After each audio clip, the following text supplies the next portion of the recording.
আমরা কেমন ভালোবাসি, আমাদের ভালোবাসা হচ্ছে তুচ্ছ তুচ্ছ একেবারে।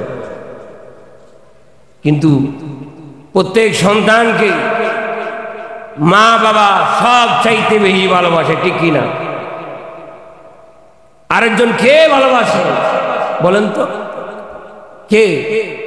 রহমতুল্লিল রহমতুল্লিল আলামিন ভালোবাসে। কেমন ভালোবাসেন? সময় থাকলে ইনশাআল্লাহ আলোচনা করব। শুনেন, মিলাদুন নবী সাল্লাল্লাহু আলাইহি সাল্লাম উদযাপন হচ্ছে। মিলাদুন নবীর মধ্যে আসলে বসলে কতি নাকি লাভ, বলেন কতি নাকি লাভ? সিদ্দিক আকবর, ইসলামের প্রথম খলিফা আবু বকর সিদ্দিক, আপনারা চিনেন জানেন? শুনলে হবে, জানতে হবে।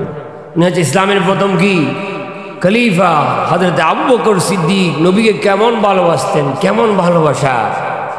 আহা, সাইয়েদনা আবু বকর সিদ্দিক বললেন যে মিলাদুন নবীর জন্য মাত্র 1 দিরহাম খরচ করবি, আমি আবু বকর সিদ্দিক তাকে না লইয়া জান্নাতের মধ্যে যাব। সুবহানাল্লাহ বলেন না? আচ্ছা বলেন তো, আবু বকর কি জান্নাতি নাকি জাহান্নাম? আওয়াজ দিয়ে বলেন, জান্নাতি কি না?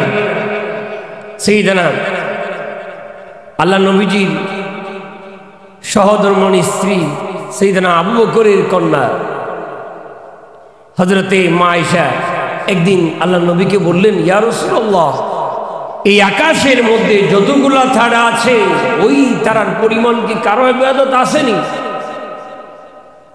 আল্লাহ নবী বললেন, ওগো আয়েশা, এই আকাশের যতগুলা তারা আছে ওই তারার পরিমাণ ইবাদত হচ্ছে হযরত ওমরের। সুবহানাল্লাহ বলেন না?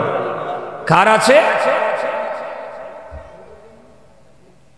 এই কথা শোনার পরে মা আয়েশা চেহারা মলিন করে ফেলছে, মনে করছে ওনার আব্বাজান সিদ্দিক আকবরের নাম বলবে।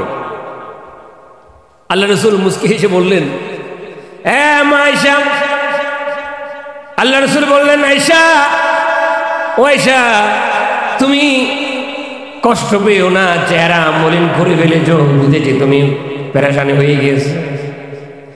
হযরত আয়েশা বললেন, ইয়া রাসূলুল্লাহ, আমার আব্বা আপনাকে এত ভালোবাসে, আপনাকে আপনার জন্য এত জান প্রাণ দিয়ে মহব্বত করি, কিন্তু আমার আব্বার ইবাদত গুলা করি। সুবহানাল্লাহ বলেন। এই কথা বলার পরে আল্লাহ নবী বললেন, হে আয়েশা, শুনো শুনো, হযরতে ওমরের জিন্দেগীর ইবাদত যদি এক পল্লাই রাখলে আর সিদ্দিকে আকবরের একদিনের ইবাদতের সমতুল্য হবে না। সুবহানাল্লাহ বলেন না? সমস্ত ইবাদত যদি এক পল্লাই রাখলে সিদ্দিক আকবরের একদিনের ইবাদতের সমতুল্য হবে না। সেই সিদ্দিক আকবর বলছে, যারা মিলাদুন নবীর মধ্যে মাত্র 1 দিরহাম খরচ করবে, আমি সিদ্দিক আকবর তাকে না নিয়ে জান্নাতের মধ্যে যাইব না। সুবহানাল্লাহ। তাহলে বলেন, আমরা মিলাদুন নবীর জন্য খরচ করতে চাই কি চাই না? জোরে বলেন, চাই কি চাই না? দান করলে ক্ষতি হয়, দান করলে গরিব হয় নাকি লাভ হয়? যেমন লাভ হয় নাকি ধনী হয়? আল্লাহ পাক বুঝার তৌফিক দান করুক, আমিন।